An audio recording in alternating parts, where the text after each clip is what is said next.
बिस्मिल्लाहिर्रहमानिर्रहीम। अस्सलामुअलैकुम नाजरीन। इस एपिसोड के आगाज में हम देखेंगे कि चातलियों सिपाहियों के हमरा बहरी जहाज को आखिरकार घेर ही लेता है और जैसे ही बहरी जहाज के कमरे में दाखिल होता है तो वहाँ पर उसे कोई नहीं मिलता। कमरे को खाली देखकर चातलियों कहता है वो कहाँ है। वो यहीं एक तरफ हम देखते हैं कि सलाहुद्दीन बालिन को लेकर एक कमरे में दाखिल होते हैं और सराय का मालिक भी उनके साथ होता है और उन्हें कहता है कि मेरे अमीर ये जगह महफूज है। इसी दौरान हम वो मंजर देखते हैं जब उल्फा ने आकर कहा था कि सराय वाले ने पैगाम भेजा है, चातलियों कायरा आ गया है। एमलेरेक ने उसे सुराग लगाने के लिए भेजा है। उन्होंने माही गीर को भी पकड़ लिया है जो हमारे लिए सामान ला रहा था। इस पर सलाहुद्दीन ने उस टाइम कहा था कि इससे पहले कि वो हमें ढूंढ ले हमें जहाज को खाली करना होगा। इसी के साथ हम देखते हैं कि खबर सही वक्त पर देने के लिए सलाहुद्दीन सराय के मालिक का शुक्रिया अदा करते हैं और फिर बालन ये सब देखकर कहता है सलाहुद्दीन तुम बेकार में भाग रहे हो, जबकि वो इतना करीब पहुंच गए हैं तो तुम बच नहीं पाओगे। इसके अलावा वो शनाख्ती अलामत मिस्री परिंदा ही थी, शहवार ही जानता था ये बात। इस पर सलाहुद्दीन कहते हैं मैं तुमसे इसका हिसाब लूंगा। कायरा से दूर आने के बाद मुझे ये मालूमात तुम अब दे रहे हो। वहीं चातलियों सलाहुद्दीन को ना पाकर चिल्लाने लगता है कि आखिर वो लोग कहाँ गए। इस पर जौहर कहता है या तो मालूमात गलत थी या फिर वो कहीं भाग गए हैं। तो चातलियों कहता है चलो फिर हम भी यहाँ से जा रहे हैं। एक तरफ हम देखते हैं कि शमसा काजी फाजिल के बताए हुए घर में दाखिल होती है। लैला को भी वो घर काफी अच्छा नहीं लगता। फिर लैला पूछने लगती है कि हम अपने घर कब वापस जाएंगे। इस पर शमसा कहती है हमें कुछ देर यहाँ रहना होगा, चलो हमें भूख लगी है, आओ खाना तैयार करते हैं। एक तरफ हम कारा देगन को देखते हैं जो कि अपने कबीले में आता है। खैमे में आने के बाद अलबेज भी उसे कहता है शुक्र है आप वापस आ गए हैं हुजूर, हमने आपको हर जगह तलाश किया मगर कोई सुराग नहीं मिला। क्या आपके मुंह से कोई अल्फाज अब भी हम नहीं सुनेंगे? क्या मैं आपको बताना चाहता हूँ कि शाम से कोई खबर आई है। तो कारा देगन कहता है बोलो क्या खबर है। तो अलबेज कहता है मैं कुर्बान जाऊँ हुजूर सुल्तान नूरुद्दीन चाहते हैं कि हम मिस्र की मुहिम में शामिल हों। ये एक बड़ी जंग होगी, बड़ी फौज भी जमा होगी। इसके अलावा ये कुछ चीजें हैं, ये बोतलें देने वाला सरदार जो भी आया था उसका सर पूरा खाकतरी था सिर्फ आंखें छोड़कर। वो एक ऐसा आदमी लग रहा था जो हमारे बाप दादा की तरह लगता था। इसने मुझे ये कहा कि आपको दे दूं। इस पर कारा देगन वो बोतल लेकर देखने लगता है तो अलबेस मजीद कहता है कि एक लंबा रास्ता और तपता सहरा जब आपके होंठों को खुश्क कर दे तो इन बोतलों में शिफा मौजूद है। आपको जिंदा रखने के लिए एक कतरा ही काफी है। तो कारा देगन कहता है उसने और क्या कहा।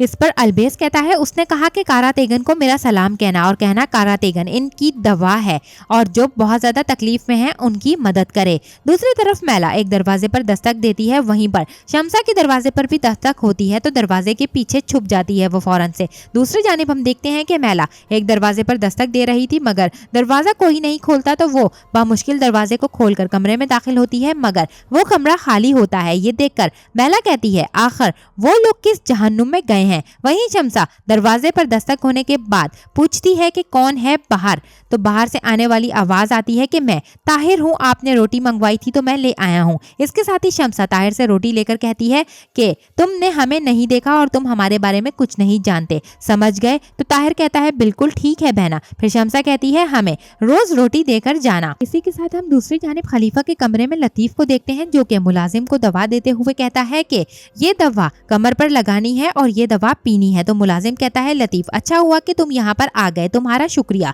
खलीफा हजरत की तबीयत में काफी बेहतरी आई है। तो लतीफ कहता है ये तो मेरा फर्ज है। इसी दौरान काजी फाजिल वहाँ आते हैं और लतीफ पूछता है क्या हुआ काजी फाजिल। तो काजी फाजिल कहते हैं खलीफा हजरत अब कैसे हैं। तो लतीफ बताता है पहले से बेहतर है। इतने में सिपाही वहाँ आकर कहता है खलीफा हजरत वजीर शहवार आए हैं और आपसे मिलना चाहते हैं। तो खलीफा की आवाज आती है क्या तुमने उसे नहीं बताया कि मैं किसी से मिलना नहीं चाहता। इतने में शहवार कमरे में दाखिल हो जाता है और कहता है सिपाहियों ने मुझे बताया खलीफा हजरत, लेकिन मैं भी कुछ कहना चाहता हूँ। ये कहकर शहवार काजी फाजिल की जानिब देखने लगता है। दूसरी जानिब हम देखते हैं कि बालिन अपने हाल को देखते हुए कहता है कि मैं किस हाल में हूँ, मैं यहाँ पर फंस गया हूँ। इतने में सलाहुद्दीन वहाँ आते हैं और कहते हैं तुम इस वक्त जिस हाल में हो इसके जिम्मेदार तुम और एमलेरेक हो। तो बालिन कहता है एमलेरेक ने चातलियों को यहाँ भेजकर तुम्हें जवाब दिया है, वो हम में से किसी से भी मुज़ाकरात करने के लिए तैयार नहीं और तुम जहाज के भी मालिक नहीं रहोगे। तो सलाहुद्दीन कहते हैं समंदर जमीन आसमान यकीनन हमारे लिए कोई रास्ता खोलेगा। एक बार जब हम दोनों दरवाजे दरवाजों तक पहुंच जाएंगे तो हमें इस बात की परवाह नहीं होगी कि एमलेट क्या करेगा। दूसरी तरफ हम देखते हैं कि इस्फहानी सुल्तान से कहते हैं कि मेरे सुल्तान, कारा तेगन आ गया है और आपसे मिलना चाहता है। इस पर सुल्तान कहते हैं ठीक है, उसे अंदर भेज दो। और इसी के साथ हम दूसरी जानिब देखते हैं जहां शहवार काजी फाजिल को देखकर कहता है ये वो शख्स है जिसको आपने पनाह दी हुई है। इसने जंगियों की मदद करके उनकी हिमायत की और मिस्र से गद्दारी की। मैं दरख्वास्त करता हूँ कि इसे हमारे हवाले कर दिया जाए। इस पर खलीफा कहते हैं मेरी और तुम्हारी कोई भी परवाह नहीं है मुझे। अगर मेरी बीमारी मुझे ना रोकती तो मैं कायरा की गलियों को सलेबियों की बदबू से आलूदा नहीं होने देता शहवार। तो शहवार कहता है अगर ये मामला है तो आपको अपने सर के करीब खड़े इस गद्दार की बदबू क्यों नहीं आती है। तो खलीफा कहते हैं मैं काजी फाजिल को तुम्हारे हवाले नहीं करूंगा। तो शहवार कहता है आपकी कमजोरी जिसे आपको पर्दे के पीछे छुपने पर मजबूर कर रही है सूरज की तरह आया हो जाएगी। आज अब मजबूत होने का दावा करते हैं, मैं सब कुछ जानता हूँ और अब आप मेरी मुखालफत काजी फाजिल के लिए कर रहे हैं तो ठीक है फिर। इस पर खलीफा कहते हैं लालच ने तुम्हारी जबान से शाइस्तगी का दामन भी छीन लिया है। जान लो कि मैं अपनी बीमारी से उठकर तुम्हारी गर्दन पर तलवार से वार करूंगा। तो शहवार काजी फाजिल के पास आकर कहता है जिस बुनियाद पर तुम इन्हिसार कर रहे हो वो एक दिन गिर जाएगी काजी फाजिल। तो काजी फाजिल जवाबन कहते हैं जो गिरेगा वो तुम्हारा तख्त है शहवार। इस पर शहवार गुस्से में आकर वहां से चला जाता है। दूसरी तरफ हम कारा तेगन को देखते हैं जो सुल्तान के पास आता है। तो सुल्तान कहते हैं हम आपकी हालत से गाफिल नहीं। तो कारा तेगन कहता है सुल्तान ये कैसी हालत है जिसमें मैं हूँ, मुझे बताइए ताकि मैं भी जान जाऊँ। खुदा इस बच्चे को सलामत रखे जो मेरी बहन की बदौलत आपके घर आया है। तो सुल्तान कहते हैं आमीन। क्या वजह है कि आप हमें मुबारकबाद देने पहले नहीं आए। तो कारा तेगन कहता है सुल्तान नूरुद्दीन मैं आपको मुबारकबाद देने अभी आया हूँ और ये भी बताने आया हूँ कि मैं मिस्र जाने वाली फौज में शामिल नहीं होना चाहता। इस पर सुल्तान गुस्से में पूछते हैं क्यों, क्या वजह है, तुम मेरे हुक्म पर अमल नहीं कर रहे। तो कारा तेगन कहता है मैं जंग में नहीं जाना चाहता क्योंकि मैं अपने अंदर एक जंग लड़ रहा हूँ, इसीलिए मेरे पास बाहर के दुश्मन से लड़ने का वक्त नहीं। ये वाज़ेह है कि मेरी बहन खातून और शहजादे को यहाँ नहीं लेकर आएगी तो मैं खुद उन्हें देखने जाऊंगा, मैं बस यही बताने आया था। इस पर सुल्तान उसे रोककर कहते हैं कि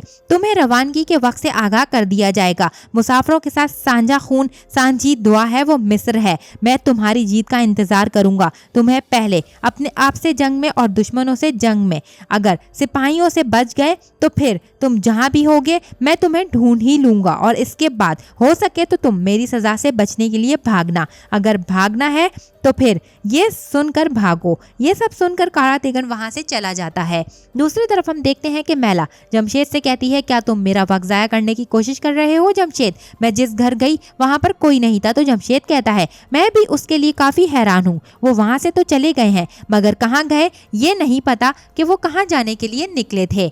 वहीं पर हम देखते हैं कि जातलियों शहवार से कहता है मैं इनके करीब पहुंच गया था, बहुत करीब। तो शहवार कहता है वो बहुत तेज है और बहुत मोहतात रहेगा। तो जातलियों कहता है कि जब मैं जिंदान में मौजूद था तो वहां मैंने एक चूहे से दोस्ती की। वो पहले डरता था लेकिन फिर मैंने उसके सामने रोटी का टुकड़ा रखना शुरू किया तो वो मेरी गिरफ्त में आ गया, मेरे साथ दोस्ती कर ली। मुझे एक ऐसे ही सहारे की ज़रूरत है जो सलाहुद्दीन को इस बिल से निकालेगी। इसी दौरान मैला अपनी असली हालत में वहां पर आती है और कहती है जो बाखूबी मुझे मालूम है कि सलाहुद्दीन को कैसे निकालना है, सलाहुद्दीन को कौन सा चारा वहां से निकलने पर मजबूर करेगा, मैं ये जानती हूँ। इसे यहाँ पर देखकर सब चौंक जाते हैं और यहीं पर इस एपिसोड का अख्ताम होता है। नेक्स्ट एपिसोड के लिए चैनल को सब्सक्राइब करके बेल आइकन को जरूर से प्रेस करें। Thanks for watching and keep supporting us.